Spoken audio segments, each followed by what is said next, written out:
Greetings, Terrarians, Khaios here. Today I'm on the edge of the desert because I'm going to be building something special for the Desert Pylon.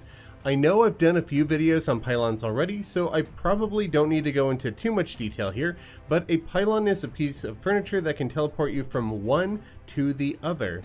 They have specific rules and requirements, and they're each tied to a separate biome, except for one exception. So if you're interested in more details on that, I'll leave a link to the previous videos in the description below. Today, I'm going to be talking specifically about the Desert Pylon. This is purchased from a happy NPC that is living within the desert. An NPC can either be happy by living near other town NPCs that they like, or by living in a biome that they enjoy. Since you can only purchase this pylon from the desert, the easiest way to go about buying it is to move an NPC that loves the desert into a house there. The NPCs that love the desert are the arms dealer, the dye trader, and my personal favorite, the steampunker. Though let's be honest and just say that you won't be using her to purchase a desert pylon considering how late in game you unlock her. So moving in the dye trader or the arms dealer into a house within the desert is an extremely easy way to pick up a pylon. Just avoid moving in the following NPCs because they don't like it: the merchant, zoologist, dryad, angler, and Santa Claus. So that covers how you obtain a pylon. Now let's talk about today's build. If you couldn't tell by the thumbnail, I'm going to be building a Sandcrawler from Star Wars. But before I get into building it, I need to level with you all. I've always been on the fence about the whole asking for subscribers thing. I throw in a generic comment into my videos because new subscribers really do help the channel out in multiple ways, but I was never really sure how much asking for it really impacted my subscriber count, so I ran a little experiment.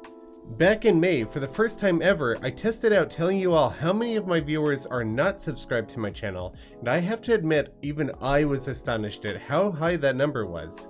And in that video, I offered a sincere request to subscribe to the channel, and what I saw really blew my mind. It was a massive jump of over 20,000 new subscribers in a week-long period, so I wanted to take that experiment one step further. For the entire month of June, I didn't talk much about subscribers. I'm not sure if anybody noticed. I put a small plug at the end of my videos rather than anything serious, and I hardly talked about it at all at the beginning of my videos. And you could see on the graph how much that impacted the channel. The truth of the matter is, subscribers make a big difference to my channel. It helps out with notifications, it assists with the algorithm, and it gives me a clear indication that the channel is heading in the right direction, which is a big motivation boost for me. But I really dislike the whole X% of my viewers aren't subscribed to my channel spiel. So I'm going to change up how I remind you all to subscribe to the channel. No more copy pasta one-liners, and no more doing it in every video because I don't want to annoy you all, it annoys me too. I want to be sincere with you all when I talk about it, and I don't want to beat a dead horse while doing it. So every now and then I'll have a serious talk about getting new subscribers, but otherwise I'm going to leave that topic alone. So this was my serious talk.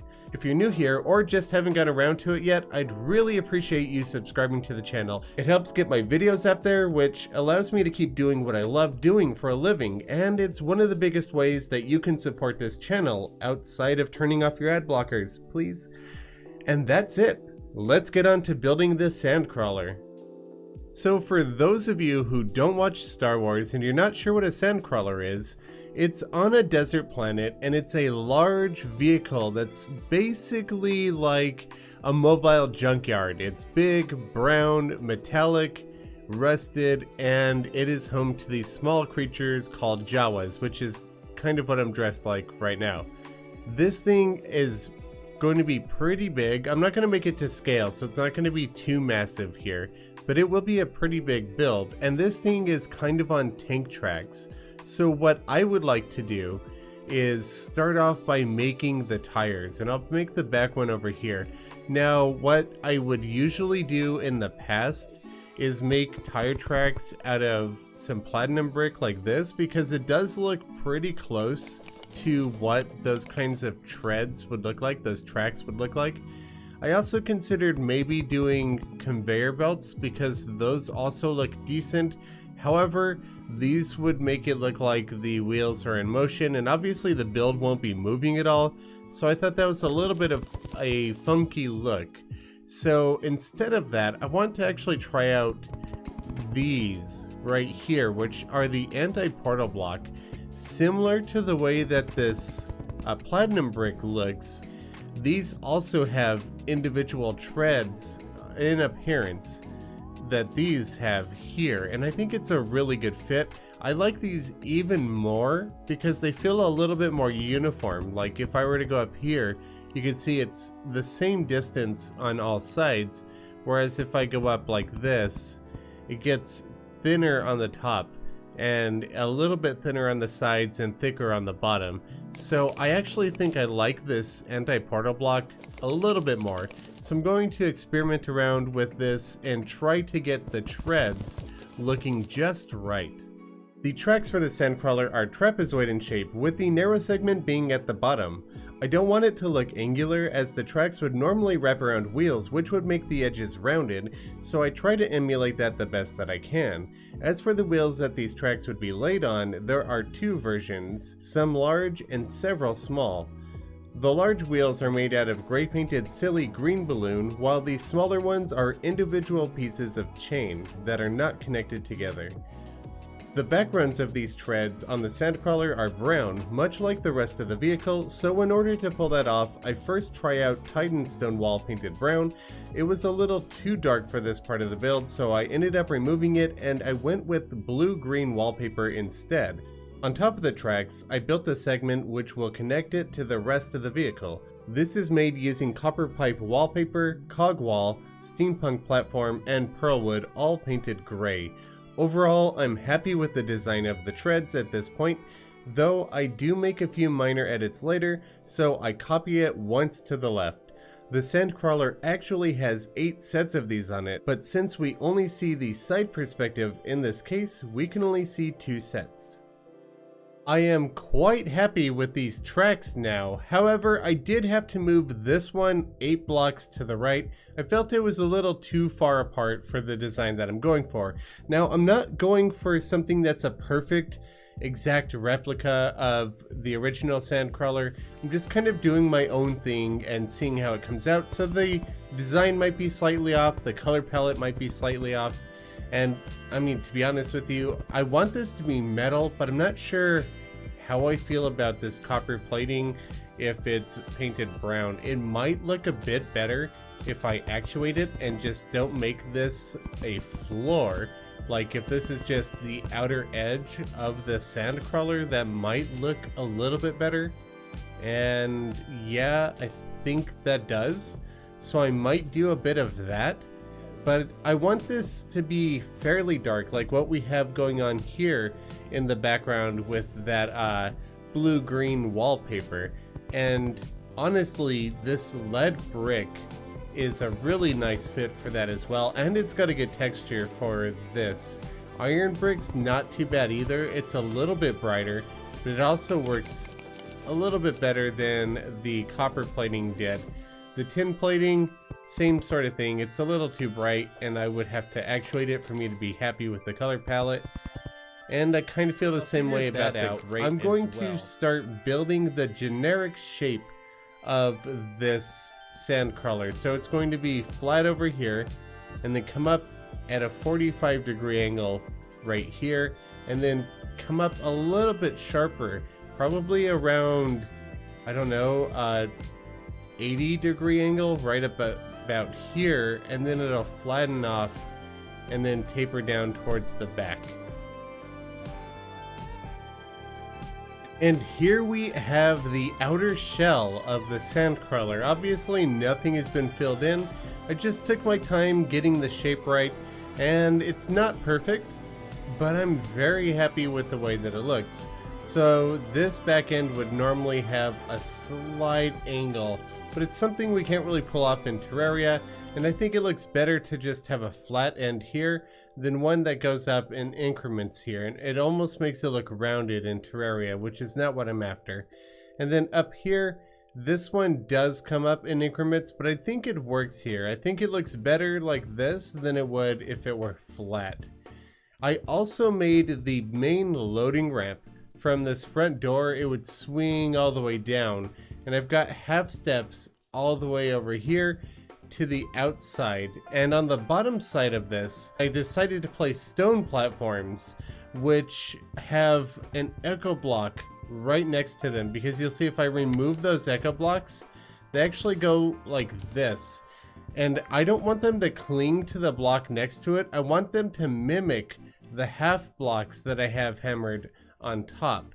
So by placing an echo block here, it clings to both the left and the right side at the same time, which allows them to better mimic those half steps. I can't get anything that looks perfect, but that's pretty dang close. Also, looking at this, I'm thinking about unpainting these treads, because the anti-portal block has a bit of a, I guess, tannish hue to it, and it makes it look like they're dirty and rugged, which is a perfect fit for these treads. So yeah, I like that much more without any paint at all. So let me just get rid of this paint spot real quick, and then we're gonna move on to adding the floors to this, where all of the rooms are going to be, sectioning all of that off, starting here with the control room. So I tried to contour the floors to kind of go naturally with the shape of the vehicle overall. I didn't go everything exact, but I wanted to kind of, I guess, make it look fluid in the way that this vehicle is shaped. So it's higher up here, lower down here, it's got a bit of a dip, and I'm really happy with how these floors are looking. This segment here, I'm probably going to put a ladder, so I'm not sure if I want to leave it 4 wide like this or narrow it down to 2, but the ladder is going to be made out of steampunk platforms across the way like this, and then, well, if I could keep my hand steady, I might be able to show you better what I'm talking about. And then I'll probably make steps going up it and down it like this, and I might even actuate those. I'm not entirely sure yet. But in addition to that, I'm going to make some supports using some of these beams. And if we just go like this, it makes for a nice support for these ladders. Plus, unlike an actuated block, you'll see if I put blocks here, the platforms cling to it and it kind of muddies things up. And so if I keep these instead of actuated blocks, it looks much cleaner, unless I run out of paint like I did just there. Okay, so let me just paint these, add this row, and while I have this beam selected, I also want to make a hydraulic system for this, for the lift, and I think this would look pretty good. Maybe out here or right there. I'm gonna try right here. I think that might look a little bit better. So I might bring that up a little bit, and then maybe grab some white paint and iron brick wall, place that there, some gray paint, and let's just do a little bit of rich mahogany and then boreal wood. So this hydraulic looks like it has several different segments to it, and I do like the way that that looks. I'm not sure if I'll move it up 1 level or leave it right here, but I'm very happy with how this is as a hydraulic, and it doesn't impede our entry into the Sandcrawler. So up next, I need to start working on laying out all of the background walls. And while I work on that, I wanted to talk about something very exciting. This month, I'm going to be testing out live streaming for the first time. I did participate during a charity stream over on Chippy Gaming's channel earlier this year, but this will be my first time streaming solo. I'm extremely nervous about it, as recording live is a completely different beast than having the comfort of editing, and that's kind of scary to me, and I have no idea if I'll be any good at reading chat while I build, but I'm more than excited to try it out. I even plan to set up a Shino cam so that you can see what my puppy is up to while I work. I'm only going to be testing out 2 days this month for now to see how it goes. If it goes well, I'll make it a part of my weekly schedule. For the time being, I will be streaming here on YouTube so that you can get notifications. The first stream will be Tuesday the 21st at 10 PM Pacific time or 5 PM GMT. The second stream will be 1 week later, on Tuesday the 28th at the same time. I'm very excited for the opportunity to hang out with you all while I build on live streams, so be sure to drop by and check it out. I might even do other shenanigans eventually, like more golf with Chippy and Darthmorph or projects with Cheesy, who knows. While I will be turning the build sessions into time-lapse videos for the channel, I'm not sure if I'm going to be making VODs of the streams or not. We'll see. I hope to see you all here on the 21st. And now the Sandcrawler needs a lot of decorations, and actually in this hole that I made right up here, I'm going to place a trapdoor because in the Mandalorian, it's one of the first times we got to see a close-up look at a Sandcrawler, and they crawled out the top hatch. And I think it'd be fun to have a little top hatch here as well. I might even extend this stairwell to go up here too, or the ladder rather. So in addition to that, I'm going to be placing some doors, which will be the steampunk ones because I think they fit the best. So we'll just plop 4 of these down. And also, something that I want to do that's kind of an addition of my own would be to make an exhaust port for this. I don't think that the original Sandcrawlers had smoke or exhaust coming out of them, but I do think it would be a nice touch to this. So I'm just going to grab a chimney, I'm going to grab a switch, and we're going to turn this thing on so that it produces puffs of smoke. Just because I think that when I look at a Sandcrawler, I don't imagine it would be very eco-friendly, and nothing shows that better than a bunch of smoke coming out of the exhaust of it. So I do like this. I might paint it. It might be a little too bright, but we'll see. I think I'll leave it like this. Up next, I want to make a crane right here. I'd like it to come all the way down, but I don't think that's going to work since these are actuated blocks. But nonetheless, I want the crane to be holding a chunk of dirt and rock and sand, and on top of that, I'll be placing the pylon. And now we have the crane holding up the pylon that's on a piece of sandstone, which is on some sand. I could have just done the sand with some echo block beneath it, but I think it looks better this way. And the reason why I went with sand here is because the bottom of the pylon has a bit of a sandy texture before the sandstone texture. So I wanted to incorporate that into this chunk that it looks like they've just flat out harvested, and it's currently sitting in this massive crane, which is sitting on top of some minecart tracks. Now, additionally, I went ahead and I placed 2 echo blocks and actuated them on top of this trapdoor so that whenever you close this, it opens and closes downwards. I don't ever want it opening the other direction. And you'll see if I get rid of those blocks and we open it from the bottom side, it opens upwards. While as if we open it from the top side, it opens downwards. And I don't really want that to happen. So actuators and some echo blocks right here. Those echo blocks will prevent the door from opening in this direction ever. And now we can just walk through it and open it like this.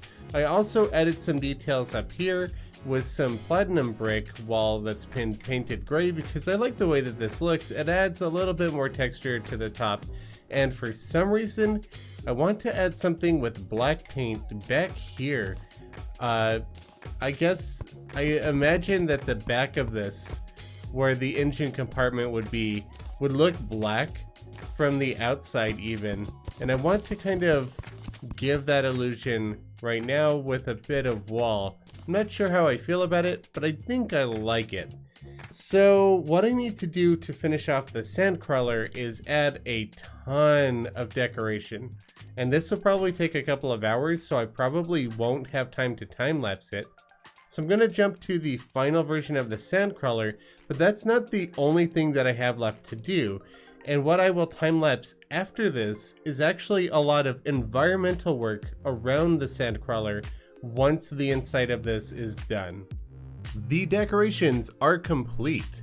I pulled some salvage outside as if they were selling it right in front of the Sandcrawler over here. And a couple of these are a callback, a reference to the original Star Wars movie, A New Hope. And I made some mannequins over here, and I put some lunatic robes and hoods with brown dye on them to make the Jawas. To make some of the robots within the salvage yard, I used various different statues, including this lizard watcher one right here, and I placed a lot of crates around as if they were containing various different items. And I continued that theme in here as well. As you can see, I have various different statues, including this skeleton one here. The head's backwards, and it makes me feel like this robot would be broken, which I think is a pretty hilarious fit. I also wanted to have just bits and pieces of robots lying around, and to accomplish that, I placed a few of these stone golem heads in the background, as if they were just robotic heads being placed wherever they could fit. I made sure there was a block over each one of these, so that the little flower wouldn't grow at the very top of the head. I also wanted to make piles of scrap. Right here, I accomplished that with shell piles that have been painted gray. Now these are solid, and they're in areas that aren't really intrusive. You don't really need to go over here within the Sandcrawler, so I didn't actuate them, but you could actuate them and paint them white. They'd lose a little bit of their texture, which is why I didn't want to do that for this build. In addition to that, I placed a bunch of midnight confetti, and it has some gem spark behind it to make it glow. Even though everything's pretty well lit, you can't really tell. And then I actuated these, and these are like control panels throughout the ship. I also actuated some dynasty wood that had been painted white for all of the piping throughout this vehicle as well. I wanted it to look like there was a bunch of different scrap pipes and just circuitry hanging out, so I used gray painted copper pipe wallpaper surrounded by copper plating wall to kind of just make it look like some of the circuitry was hanging out of the background walls. And in addition, I punched a couple of holes into the side of the building and surrounded it with rich mahogany fence and copper plating wall, because on the Sandcrawler there are a few windows on the side, and I didn't want these to be glass. As we saw in The Mandalorian, the Jawas can throw stuff at them, so I thought it would be best to have open windows. Now, lastly, I need to work on doing the landscaping. Now, at the start of the video, I'm sure that you noticed I went out of my way not only to smooth out the desert and to remove any liquids and plants, but to also replace the top layer of sand with hardened sand. The reason for this is because in Star Wars, the areas of Tatooine that we get to see have little to no vegetation in them. It's all rock and sand dune, and there are certainly no cacti. In Terraria, cactus can grow only on top of sand, not hardened sand, so by switching these out, I'm able to stop cactus growth around the build. At this point, I'm adding some of that sand back in because I really do like the color and texture of it, but I'm being careful to only add it in places that will have something else preventing cactus growth. In the few instances where that does not happen, I will place Echo Block. The Echo Block is invisible and it doesn't blend with sand, so you won't see any difference, and as long as it's actuated, you will still be able to walk on the sand like normal. The only problem with this is it doesn't only block plant growth, it prevents you from placing anything else on top of the sand. But I do think it's better than having cactus show up where I don't want it to. Additionally, in front of the Sandcrawler, I wanted to add a small sandstone hill with a cave. I ended up covering the underground desert entrance when I started this build, so I wanted to have a reason to add the entrance back in. I do plan on releasing this world save once all of the pylon builds are complete, and I imagine that many of you will want to use this for a let's play of yourself, so I don't want to make you destroy parts of this build to get to your underground desert. And that's going to wrap up the Desert Pylon build. I hope you all enjoyed watching me build it as much as I enjoyed actually creating it. I don't do vehicles often, so this was a unique and enjoyable challenge for me. Be sure to check back next week for the next Pylon build.